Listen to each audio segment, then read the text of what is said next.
Біз бүгін Қазақстандағы жылымық кезеңін көз алдымызға елестетіп көреміз. 1953 жыл. Сталин қайтыс болғаннан кейін ел ішіндегі үрей біртіндеп азая бастады. Жұрт арасында жел жылыды дегендей үміт пайда болды. Бұл уақыт тарихта жылымық деп аталды. Сол жылдары қазақ даласына айдалып кеткен, жазықсыз жапа шеккен талай азаматтар елге қайта бастады. Ауылдарда көптен көрмеген ағайын қуанышпен қауышты. Қош келдің деген жылы сөз, ошақ басындағы шай, сағынышқа толы әңгімелер адамдар жүрегіне қайта жылу әкелді. Қалада да өзгеріс болды. Алматыдағы театрлар мен мәдениет үйлерінде жаңа қойылымдар сахналанды. Жас ақындар мен жазушылар жаңаша ой айта бастады. Олардың арасында қазақтың рухын, тарихын, тілін көтерген жаңа буын пайда болды. Солардың бірі жас Олжас Сүлейменов еді.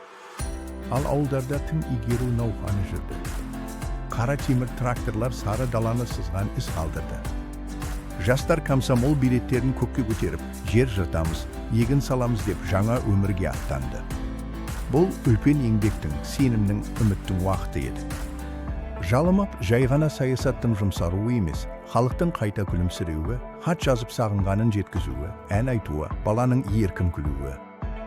Бұл кезең Қазақстанға жаңа тыныс, халықтың жүрегіне жылу, болашаққа деген сенім сыйлады.